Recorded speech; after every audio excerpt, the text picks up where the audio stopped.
Welcome back to Sunday Morning Quickies, episode 102 for the 5th of November, 2023.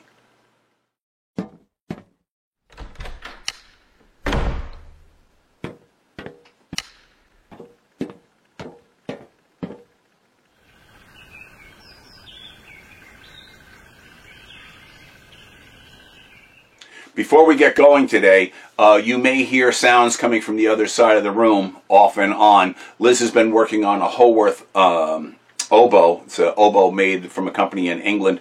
The octave mechanism on it is quite complex, and it's been driving her crazy for the last half hour or so. At the moment, she stepped out of the room.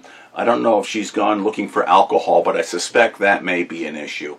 Oh, now she's back, and I think she heard that comment. Yes, I did. And she came back with no alcohol in her hand, so I guess that's not the case. I thought I knew my wife. Well, apparently I do not. Anyway, so if you hear any strange noises coming from the other side of the room, it's just the lovely and talented Elizabeth working on an oboe that does not care to be worked upon. Anyway, moving right along. You might have noticed that those of you who have purchased Shmoo-related merch out of our merch store, that some of your items may have arrived already. I know coffee cups are starting to be delivered. T-shirts are starting to be delivered. Liz is going to go grab me a T-shirt right now. We haven't gotten any of the tote bags in yet. I did order about a half a dozen of them, but she just ran out of the room. I think she's going to come back with a T-shirt. Anyway, but the items are coming in.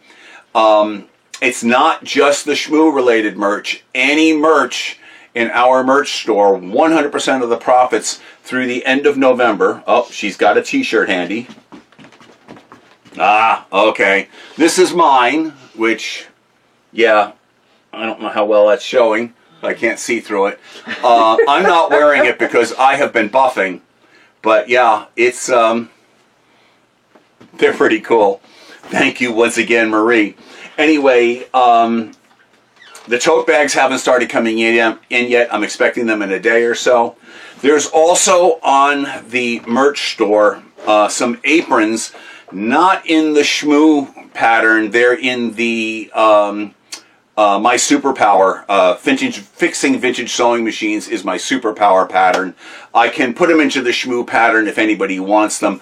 I'm not sure how these aprons are going to be yet. I ordered one. They're a little expensive, and so I just bought one. I want to see what the quality is like before I start putting them into a whole bunch of other patterns. I've got 3 or 4 different designs that it's potential putting them on. I'm still a huge fan of either denim or cotton duck aprons. This particular one was made by a friend. I just bought a couple of yards of red cotton duck to make some new aprons for myself. But these are something different, and they might be fine for less dirty functions than what I've been doing this week. And speaking of this week, you probably noticed that I put out a whole bunch of videos this week. We started out with a video where it was a 237 basic maintenance. That's just the first video that we're going to be doing on the 237. That was not my machine. That machine belonged to our customer Pat, who lives up in Union, New Jersey. In that video, you saw a deep dive into cleaning and polishing the bobbin case, which that took care of the majority of the problems that particular machine was having. But interestingly enough, when we brought that machine back to Pat this week, the motor came off, the light came off, and it got put into a treadle cabinet. Now, I've known that you can treadle a 237 before. This was the first time I ever saw it. It's the first time I ever made a belt for a 237 in a treadle cabinet. There had been a 27 in that cabinet when we got there. But oh my God, that works so well. So yeah, bravo Pat. Excellent call. She now has a treadling 237, which I think is way too cool. And if she ever decides she doesn't want to treadle it anymore, she has the motor, she has the light, she's got a good belt, and she's got a good controller, so she's ready to rock and roll. It's real easy to convert it back. Anyway, the other videos that I put out this week, and if you're wondering how I managed to put so many out, it's because Liz and I were on vacation all week from our day jobs. Today is Saturday that I'm shooting this, and tomorrow means on Sunday afternoon at 5 o'clock I'm back to work, working 5 in the afternoon to 1 in the morning. So my output from the shop is going to slow down just a skosh. But I was able to put out quite a bit of good content on the 66. We had a start-to-finish complete teardown, including main shaft coming out. I think that was pretty much in real time. There was only 1 or 2 edits in that, and it only took about 45 minutes. So that's pretty much real time. That's about how fast I can tear a 66 down all the way. Then we also did a bobbin case deep dive on the 66, and another one on the bobbin case positioning bracket. And then we also talked about parts a little bit. Now, today what I'm going to want to show you after we get through our little chat now, I caught a little bit of flack this week. Not so much in the comments, but in email I caught some flack for so-called going overboard on cleaning machines. And I don't think I have to defend myself to anybody, but I'm going to defend the process anyway, just in case anybody was wondering why, that just hadn't spoken up. I've mentioned this before. The cleaning and polishing process, it's not just about making it pretty. Anybody can make it pretty. The purpose of the cleaning and the polishing is to reduce friction, especially in the pivot points, reducing friction. Yeah, the machine can be butt ugly, but if you get all of the pivot points and all the metal-to-metal contact points polished beautifully so that the lubrication works properly, you can make even the ugliest of machines run beautifully. Now, having said that, why not just do that? Why not just worry about the pivot points and the metal-to-metal contact points? Well, you know, a rising tide raises all boats too. So if you're going to go through the effort, you might as well make the machine beautiful, because if somebody's sewing with a machine that really looks pretty, they're gonna feel better about not only themselves, but they're going to feel better about their project too. And their work quality, believe it or not, will increase if their machine looks better and makes them feel better. And that's all I'm going to say on the subject. I've talked about this till I'm blue in the face in the past. And to those who just do a drive-by thumbs down because you don't like it because I'm polishing something, please tell me. If you're going to leave a thumbs down, let me know why. That way I can, you know, try to improve the channel for everybody. Just saying, no, I don't like it, thumbs down, and just not saying anything, well, it doesn't hurt my feelings one iota, but I do wonder, what is it you would like to see different? And, I mean, I don't have to do this. I'm doing this because there's people out there that get something out of it. And if you're not getting anything out of it, but it's enough that you're going to leave a thumbs down, please let me know what it is you don't like, and we can have a discussion and maybe change things so that you will get something out of it. That's all I'm going to say on the subject. So, moving right along. We are going to look at a couple more cleaning specific things. So I'm going to get out of your way on this portion of it, and we're going to dive in and talk about a couple of parts on the machine, specifically on the 66, but it'll cover any machine, the reason why we're doing it. So grab your coffee, and if you have a Shmoo mug, it tastes that much better in a Shmoo mug. And let's go. I want to use this bobbin winder as an example on parts cleaning. Let me zoom in a little bit on this winder piece here. Okay, you have a combination of rust, crud, dried oil, and all sorts of schmoo on this part. And I want to discuss some of the things I use to remove it. Now, primarily, one of the things is going to be a stainless steel wire brush. Now, I'm using this on a Dremel flexible shaft tool. This particular Dremel flexible shaft is the model 732. It can also use hand pieces by Fordham, which is really kind of nice. But I'm running this. This is a single speed flexible shaft, but I've got this variable speed module that I actually bought at Harbor Freight for, I want to say it was about $18 or so. And I keep it dialed down pretty slow, especially when I'm using these wire wheels. And by the way, when using the wire wheels, either with a regular rotary tool or with a flexible shaft, always wear safety glasses because these things will shed. Anyway, let me fire this up. First thing is in this worm here. I use the flexible shaft and the wire wheel to just clean out the worm thusly. Get the schmoo out of inside the teeth. Then go through and you'll see, let me get this in a little bit better position. I can get all of this crud off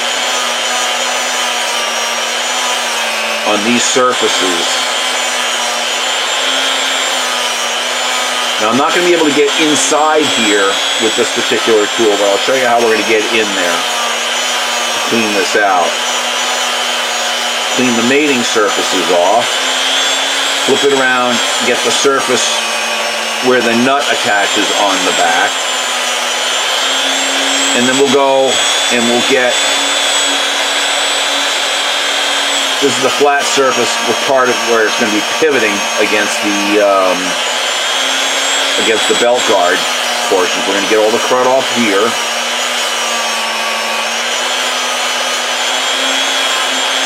And then on the winder itself, all this rust and crud. Just going to use, and you notice I'm using a smaller diameter wheel here. I'm not using one of the big ones. And very carefully, I'm avoiding the paint. And I'm not doing this to polish, I'm doing this to remove crud. And then we'll go back down and we'll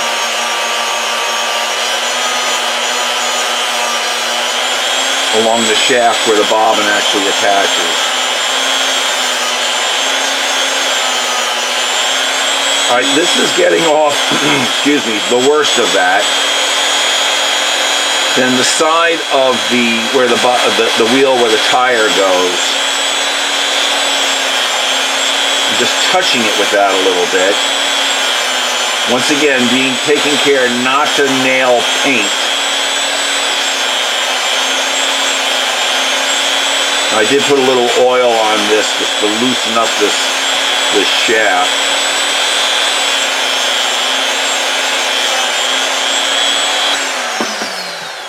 Okay, let me grab a paper towel here. We'll wipe off the majority of that schmoo. And once we got that wiped down, the worst of the greasy stuff is gone. Now we can go back and we'll use a regular rotary tool with a felt polishing wheel. And portions that should be shiny, we can clean and shine. But once again, we're avoiding hitting the paint. And some portions here we don't have to hit at all. Like these surfaces here, we're not going to shine that. We're just going to shine the portions that are normally shiny here. That's what we're going to go over.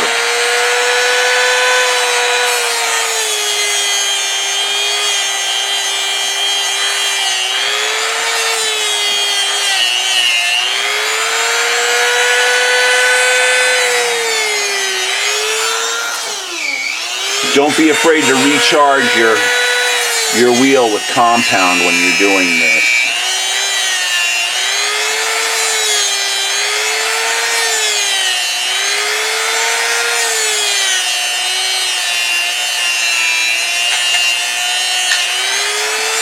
The reason I'm showing you this is that there was quite a bit of comments being made in the last couple of videos I did, specifically for the bobbin case positioning bracket and the bobbin case for this 66. People being a little taken aback by the amount of polishing and cleaning. Some people suggesting that, you know, it might be easier to do this chemically cleaning it first. I don't find chemically cleaning to be easier. But, you know, that's to each his own.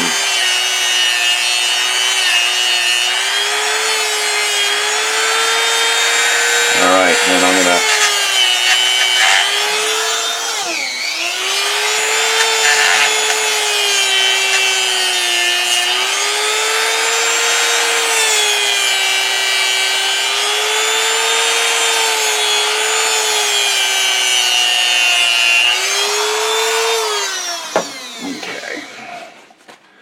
So yeah, that's why I'm showing this again. I've shown parts cleaning before.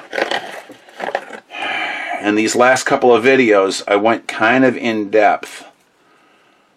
But I know some people just aren't getting it or understanding why. But yeah, that's going to take a little bit more work. But all right, you get the general idea on cleaning a part like that. These are the main components of the stitch length regulator. You have the fork, you have the fork's bearing, the regulator, and the adjusting screw. Now I've already cleaned the fork, and I've kind of partially cleaned the adjusting screw, and I've knocked some of the crud off of the bearing. The bearing rides on this post that's attached to the screw here. The inside of that bearing is not cleaned yet, and we're going to clean that before we go too far along. We will use a small point, a small hard felt point in a rotary tool. But to get the outside of it done first, I'm going to grab a mandrel, a pin punch mandrel. That one's too big. Go one size smaller.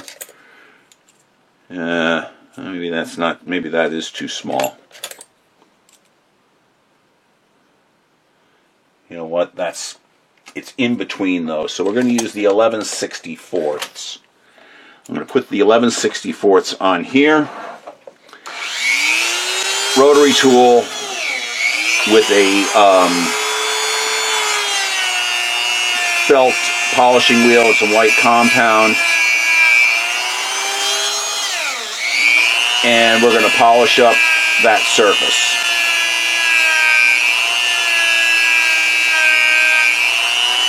So the external surfaces of the bearing around the perimeter are polished, and we're going to polish up the face and the back side. You don't have to be spotless. I did knock most of the shmoo off already. Whoops. Got to be careful of that happening. There we go. We'll get that cleaned up a bit. And we'll take our paper towel and wipe that down. And we will get the inside surface of that bearing as well. Why? Because number one, the inside surface is going to let it pivot nicely there. It doesn't pivot there much in operation, but we're going to give it the opportunity to do so. So I'm going to put on a smaller felt point. Now I'm not going to be foolish enough to try to hold this barehanded, but I am going to lightly grip this with a pair of slip joints, and then go in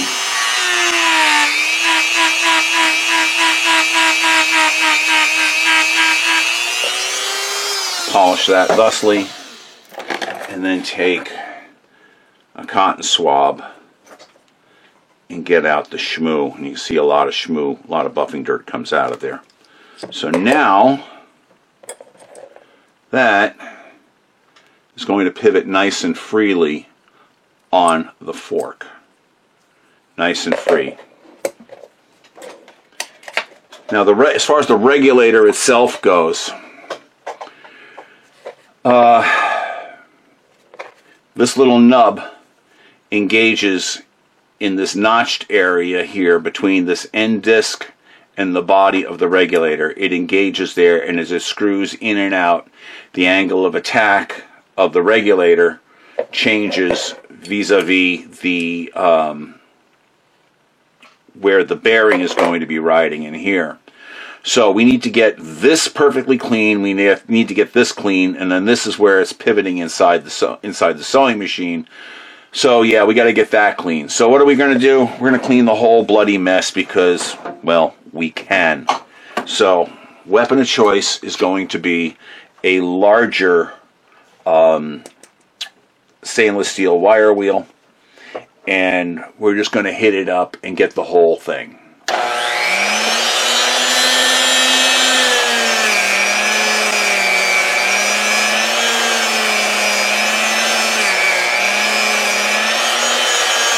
We are not going to polish this.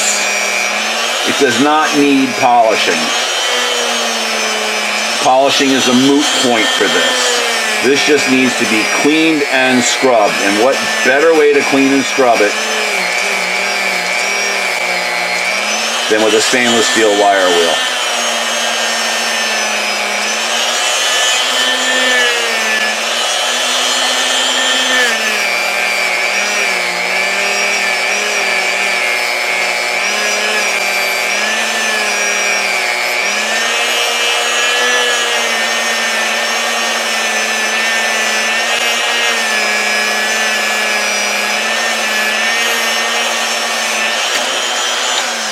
Okay, that's all it should take.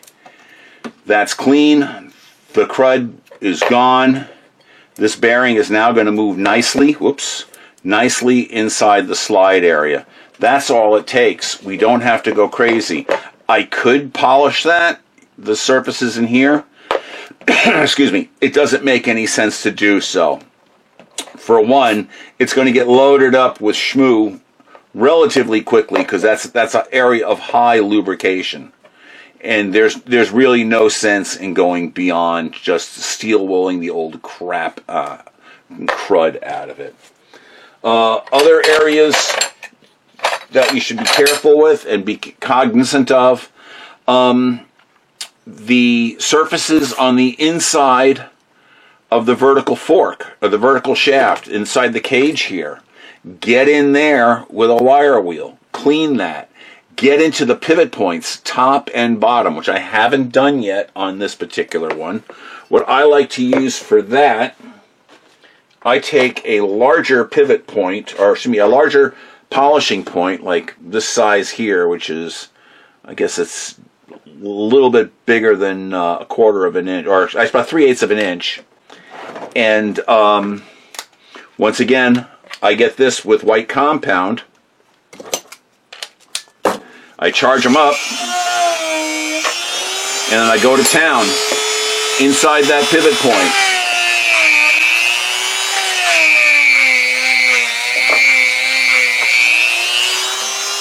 Speed that up a little bit.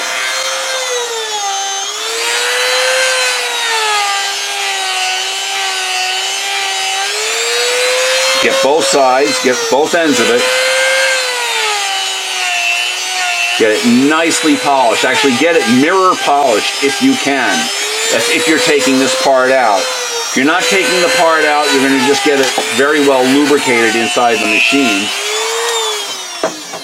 But if you get that to a mirror shine and then get the mating screw ports, the screw point for the bottom and the pivot point for the top, the press in, get them looking just as good. Likewise, do the same with the pivot screws for the rock shafts. You will go a long way in minimizing friction. And when you minimize friction like that, you can get the machine up so you can just spin that balance wheel and she'll go whirr, and she'll just operate so beautifully. So like that is perfectly polished now. And let me grab her other point. This is her bottom pivot point. It's nowhere near clean yet. But if we polish this up, clean this up and polish this up, when it's engaging down here, there's going to be practically zero friction. I'm not going to put it in there because I don't want that to get dirty. But that's the point I'm trying to make. You know, people have been saying to me for a long time, you don't have to go this clean, you don't have to go this clean, you don't have to go this clean. And I look at these pivot points and I say, well, yeah, I do. I've got to get it cleaner than that because I don't like the idea of friction. Like this is the top pivot point right here.